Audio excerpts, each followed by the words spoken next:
Il y a plusieurs montagnes à Jérusalem aujourd'hui qui ont une signification historique et prophétique. L'une d'elles est le mont des Oliviers d'où Jésus est monté au ciel. Et selon les Écritures, c'est l'endroit où il reviendra sur terre. Restez à l'écoute pour une visite biblique de ce mont. Le ministère Agneau et Lion présente.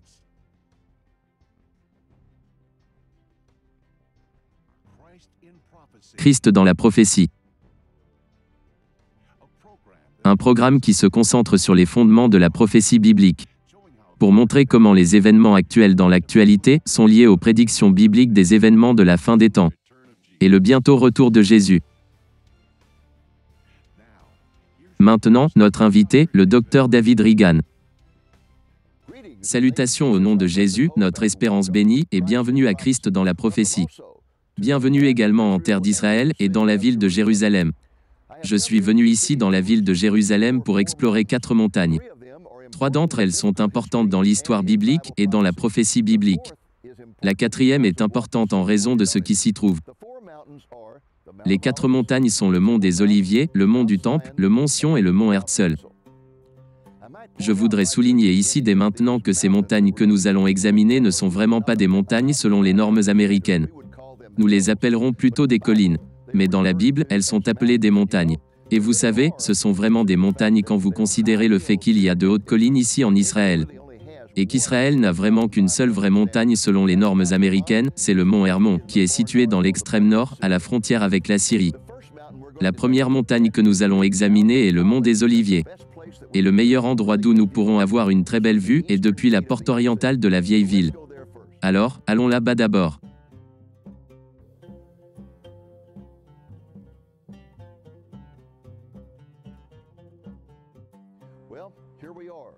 Eh bien, nous voici, à la porte orientale, parfois appelée la Belle Porte ou la Porte Dorée. C'était une porte qui était utilisée à des fins cérémonielles par les prêtres à l'époque de Jésus. Comme vous pouvez le voir, il y a un cimetière devant la porte. C'est un cimetière musulman qui a été placé ici pour une raison très précise. Mais nous en parlerons davantage lorsque nous nous concentrerons sur le mont du Temple. Pour l'instant, notre sujet est le mont des Oliviers. Juste en dessous de moi, se trouve un profond ravin appelé la vallée du Cédron. Cette vallée s'étend au nord et au sud, et elle sépare la vieille ville de Jérusalem du mont des Oliviers qui est situé à l'est de la ville. Voici la montagne à partir de laquelle Jésus est monté au ciel. C'est aussi l'endroit où la Bible dit qu'il reviendra. À la base du mont se trouve la belle église de toutes les nations, également appelée l'église de l'agonie. Elle est située sur le site traditionnel du jardin de Gethsémané. La construction de l'église a été achevée en 1924. Située juste au-dessus, se trouve l'incroyable église de Marie-Madeleine. Il s'agit d'une église orthodoxe russe qui a été construite en 1888 pour honorer la mère du tsar. Au-dessus de l'église russe se trouve une chapelle en forme de larme. Elle s'appelle Dominus Flevit, ce qui signifie en latin « le Seigneur a pleuré ». Comme le nom de la chapelle l'indique, elle est située sur le site traditionnel où Jésus a pleuré sur la ville de Jérusalem. Elle a été construite en 1955. En zoomant sur le sommet de la montagne, nous voyons l'autel des 7 arches. Lors de sa construction en 1964, il a été découvert qu'une importante faille géologique se trouve en dessous. C'est important parce que le livre de Zacharie dit au chapitre 14 que lorsque le Messie reviendra au mont des Oliviers, il se divisera en 2. Lorsque ses pieds toucheront le sol. Le mont des Oliviers s'étend au nord et au sud, le long de la vallée du Cédron. C'est une montagne de crête. Et lorsque vous atteignez l'université hébraïque, où vous voyez cette grande flèche, le nom de la montagne change pour le mont Scopus. Le mont Scopus est l'endroit où Titus et ses légions ont campé pendant qu'ils détruisent Jérusalem en 70 après Jésus-Christ. Allons maintenant à un site d'observation sur le mont des Oliviers.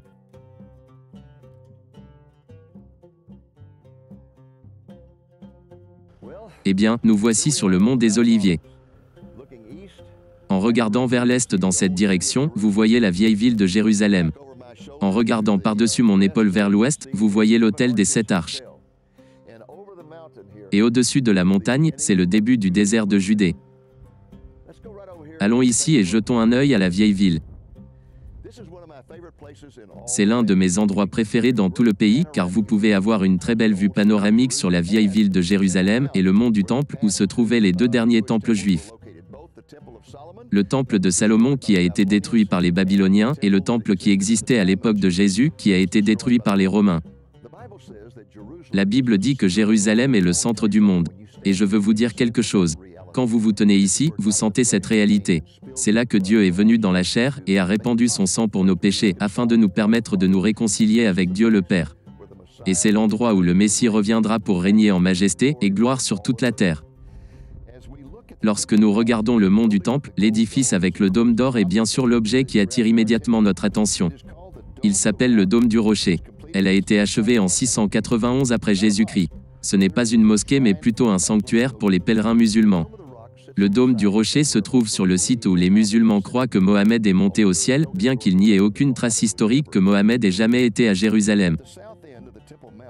À l'extrémité sud du mont du Temple se trouve la mosquée Al-Aqsa.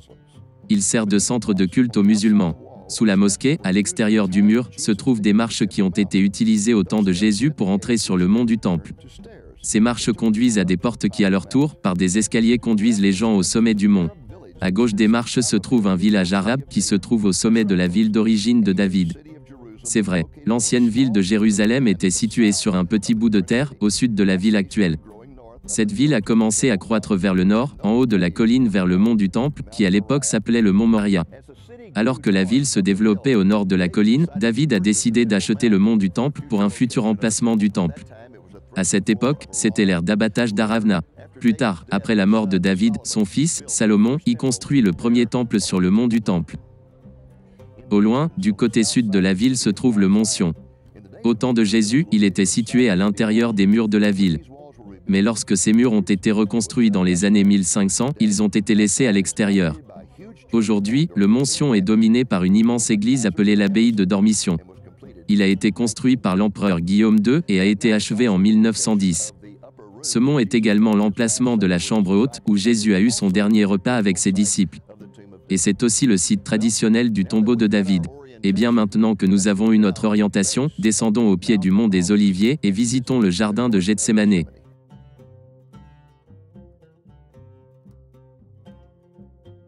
Voici une petite section du jardin de Gethsémanée, située à côté de l'église de toutes les nations, également connue sous le nom d'église de l'agonie.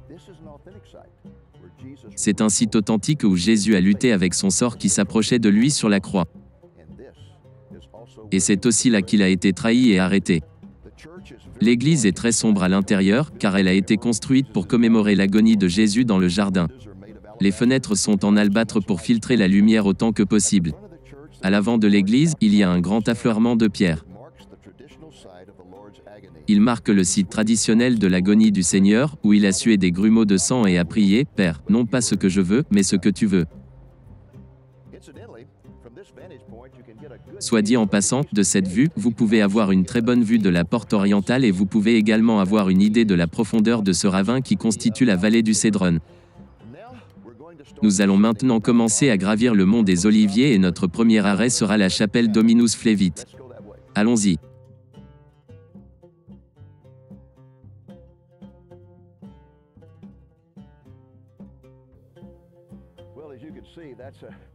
Comme vous pouvez le voir, la montée est très raide sur cette colline.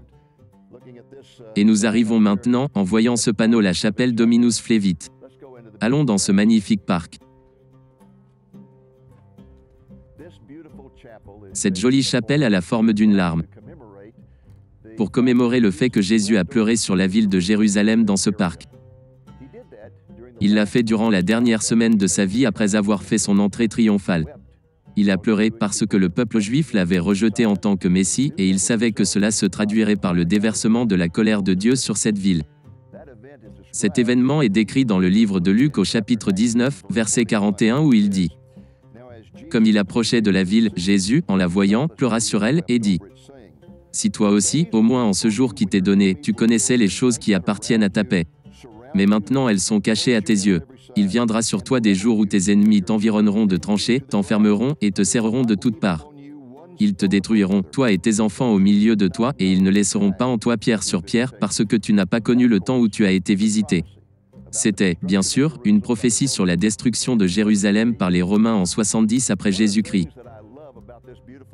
L'une des choses que j'aime dans ce beau site est qu'il vous offre une vue magnifique sur la vieille ville de Jérusalem. Il y a le dôme doré, la porte orientale en face. Et ici ces dômes dorés sont le sommet de l'église russe Marie-Madeleine. Lorsque Jésus est venu ici, monté sur le dos d'un âne, le jour de son entrée triomphale, la vallée du Cédron était remplie de milliers de personnes qui avaient entendu parler de la résurrection de Lazare. Ils agitent des branches de palmier en signe d'adoration et crient « Hosanna au fils de David », ce qui signifie « Messie, sauve-nous ». Mais en quelques jours, cette même foule criait « Qu'il soit crucifié, qu'il soit crucifié ». Vous savez, les Écritures nous disent qu'un jour très bientôt, Jésus va retourner sur cette montagne. Il va revenir cette prochaine fois, non pas sur un nain blâne, mais il va revenir sur un cheval de guerre blanc, qui est le symbole du général victorieux. Et cette fois encore, cette vallée va être remplie de gens, des centaines de millions de saints glorifiés, avec des anges au-dessus.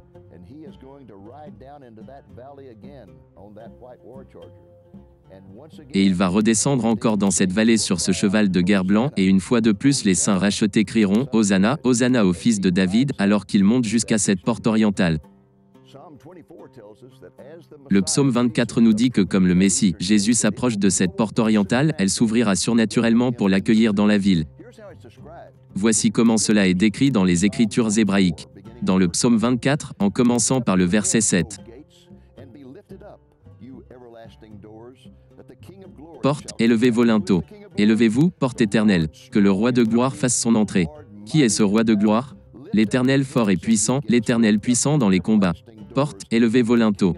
Élevez-les, porte éternelle, que le roi de gloire fasse son entrée. Qui donc est ce roi de gloire? L'Éternel des armées, voilà le roi de gloire. Jésus entrera ensuite sur le mont du Temple, où il sera couronné le roi des rois et le Seigneur des seigneurs, et commencera son règne millénaire sur toute la terre. Oh mon Dieu, quelle journée cela va être! Il y a un jardin ici à côté de la chapelle, et je voudrais vous montrer quelque chose de très spécial là-bas.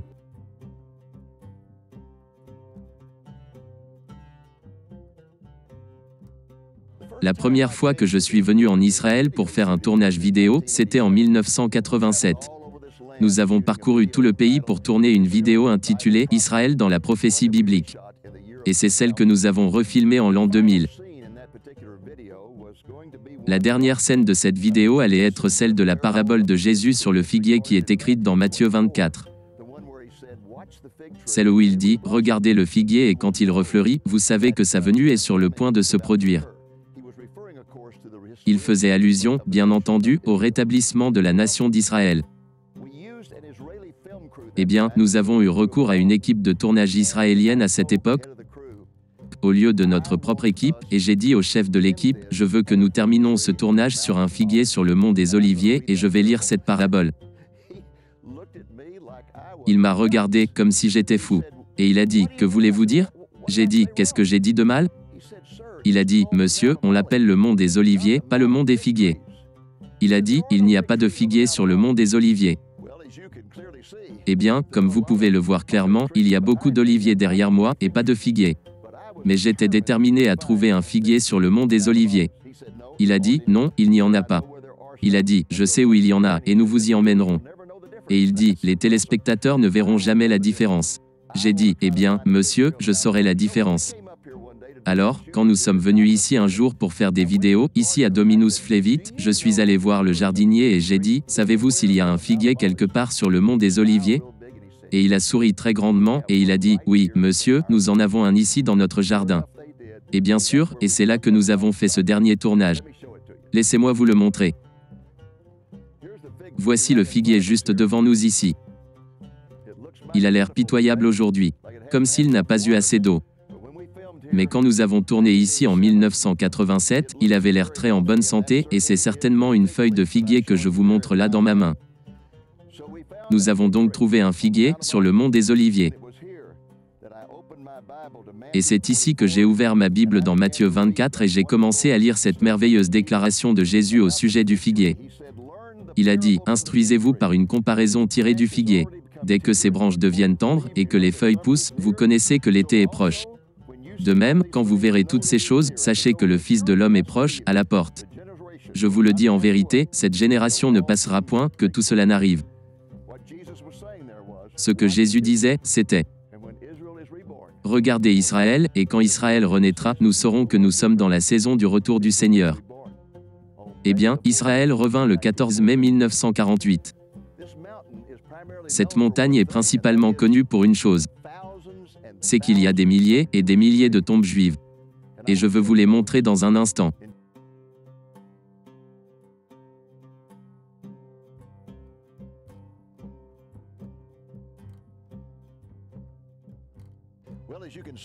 Eh bien, comme vous pouvez le voir, je n'exagérais pas quand j'ai dit que cette montagne était couverte de dizaines de milliers de tombes. Remarquez toutes ces pierres ici sur cette tombe. La raison de ces pierres est qu'ici, les gens n'apportent pas de fleurs sur une tombe. Parce que le climat est si rigoureux que les fleurs ne dureraient même pas un jour. Au lieu de cela, ils mettent une pierre sur la tombe, et c'est ce qu'on appelle une pierre de souvenir. Cette personne particulière a donc eu beaucoup de gens qui ont visité sa tombe depuis la dernière fois que les pierres ont été enlevées. Soit dit en passant, les corps ne sont pas dans ces blocs de pierre-ci, les corps sont enfouis dans la terre. Les blocs de pierre représentent simplement où les corps sont enterrés. Après la guerre d'indépendance en 1948 et 1949, toute cette zone du mont des Oliviers s'est retrouvée sous l'occupation des forces jordaniennes. Non seulement ces forces sont entrées dans la vieille ville qu'ils contrôlaient et ont fait exploser tout le quartier juif, mais ils sont venus ici et ont profané ce cimetière. Ils ont pris par exemple ces pierres qui couvrent et les ont utilisées comme tremplin dans les latrines militaires. Ce n'est qu'après la guerre des 6 jours en 1967 que les Juifs ont pu reprendre cette zone et ont remis ces tombes en ordre. Soit dit en passant, je vois une tombe juste ici qui a pas mal de pierres dessus, donc ce doit être quelqu'un qui est important pour la communauté juive orthodoxe. Allons-y et jetons un coup d'œil.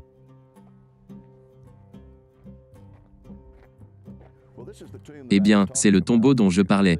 Comme vous pouvez le voir, il y a beaucoup de pierres dessus, mais je ne sais pas lire l'hébreu, donc je vais inviter notre guide à venir ici avec moi. Viens ici Shai, et lis ce qui est écrit sur cette tombe. C'est Shai Shalom Mater qui est notre guide ici depuis plus de 20 ans. Shai, qu'est-ce que cela dit? Tout d'abord, ce type a étudié dans une yeshiva. Son nom est Avia Yehoshua Goldberg. Yeshiva veut dire? Salle d'études. Où vous étudiez pour être rabbin. Oui. Oui, et il est le fils de Israël et Ronnie Tivel. Et c'était un homme juste dans toute sa vigueur. Il aimait la Torah et la terre d'Israël. Et il aimait particulièrement la ville. Ok, c'est tout ce que nous avons besoin de savoir sur lui en ce moment. Mais il était évidemment un homme très juste, qui était bien connu de la communauté orthodoxe. Vous savez, Shai, nous étions ici en train de parler il y a quelques minutes et tu m'as montré quelque chose sur une tombe ici que j'ai trouvé très intéressante. Dites-le à nos téléspectateurs. Une tradition à Jérusalem est que si vous aviez une famille qui a été tuée dans l'Holocauste et qu'il n'y a pas de corps pour enterrer, vous devez mettre au moins leur nom sur votre pierre tombale. Au moins leur nom comme souvenir. Il n'y a pas de corps mais le nom doit être en souvenir. Très profond et une merveilleuse façon de s'en souvenir. J'en conviens.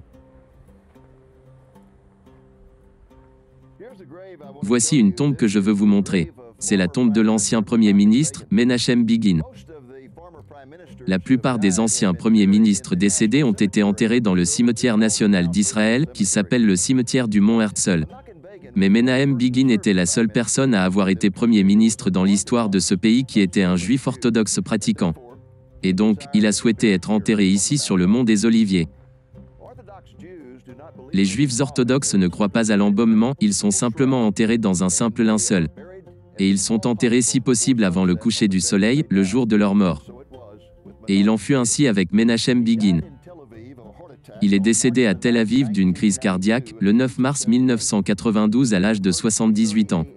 Sa mort est survenue à 3h30 du matin et donc selon la tradition orthodoxe, il devrait être enterré avant le coucher du soleil ce jour-là et cela fut. Au moment où ils ont amené son corps ici pour être mis au sol, plus de 300 000 personnes s'étaient rassemblées sur cette montagne. L'une des raisons pour lesquelles j'admirais tant Menachem Begin est qu'il était un homme qui comprenait la signification biblique de cette terre. Il comprenait la signification de Dieu rassemblant le peuple juif des 4 coins du monde, les ramenant sur cette terre et rétablissant leur état. Il avait une vision biblique d'Israël. Et pour cette raison, lorsqu'il s'agissait de la Cisjordanie, il ne l'appelait jamais la Cisjordanie. Il l'appelait la Judée et la Samarie. Israël a besoin de plus de dirigeants comme lui. La deuxième tombe spéciale que je voudrais vous montrer est située tout près. Allons y jeter un œil.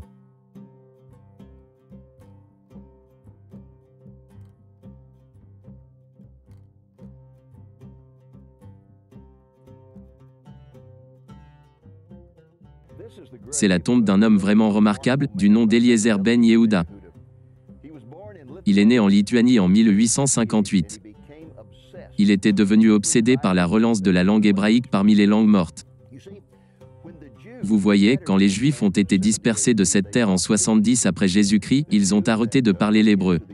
Les Juifs qui sont entrés dans la zone européenne ont pris l'hébreu et l'ont mélangé avec l'allemand et ont produit une langue appelée yiddish. Et les Juifs qui étaient dispersés dans tout le bassin méditerranéen, ils ont pris l'hébreu, l'ont mélangé avec l'espagnol et ont produit une langue appelée ladino. Ben Yehuda a travaillé toute sa vie pour faire revivre l'hébreu d'entre les langues mortes. Et vous savez quoi? Il a vécu pour voir cela se produire.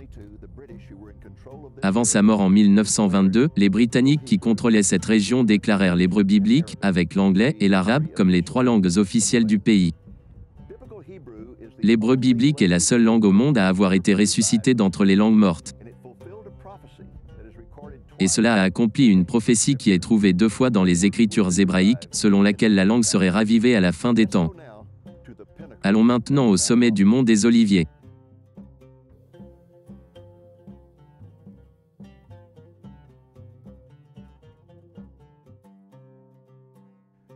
Je me tiens maintenant au sommet du mont des Oliviers. Et nous sommes sur le magnifique terrain de l'église russe de l'Ascension. Comme vous pouvez le voir, elle a une très haute tour qui peut être vue aussi loin, depuis la mer Morte. Comme je l'ai mentionné plus tôt, il existe un autre site pour l'ascension du Christ appelé le Dôme de l'Ascension. Il a des vestiges archéologiques qui remontent au IVe siècle. Mais il a été repris par les musulmans et transformé en mosquée. Et dans leur manière traditionnelle de ne pas respecter les autres religions, il ne permet pas aux chrétiens et aux juifs de lire les Écritures ou d'y prier. Je voulais terminer notre exploration du mont des Oliviers ici dans ce beau jardin adjacent à l'église de l'Ascension, l'église russe. Car c'est l'endroit où Jésus a promis de revenir. Dans Acte 2, il nous est dit que lorsqu'il est monté au ciel, il est monté du mont des Oliviers. Et que 2 hommes vêtus de blanc, qui étaient probablement des anges, ont promis aux disciples qu'il reviendrait ici au mont des Oliviers. Et qu'il reviendrait de la même manière qu'il est parti, visiblement et physiquement. Cela est confirmé dans les Écritures hébraïques de Zacharie 14 quand il dit qu'à la fin des temps, lorsque la ville sera entourée par l'Antéchrist et ses forces, et que la ville sera sur le point de tomber, alors le Messie reviendra sur cette montagne. Et quand ses pieds toucheront la montagne, ce sera un grand tremblement de terre. La montagne se divisera en 2 et le tremblement de terre affectera toute la terre. Il prononcera des paroles surnaturelles et l'Antéchrist et ses forces seront détruits. Et au verset 9 de Zacharie 14, il est dit, « L'Éternel sera roi de toute la terre. » En ce jour-là, l'Éternel sera le Dieu unique et son nom sera le nom unique. Quelle journée glorieuse ce sera et comment j'y aspire. Et donc au sommet de cela, le mont des Oliviers, je crie, « Maranatha, Maranatha, reviens vite, Seigneur Jésus. »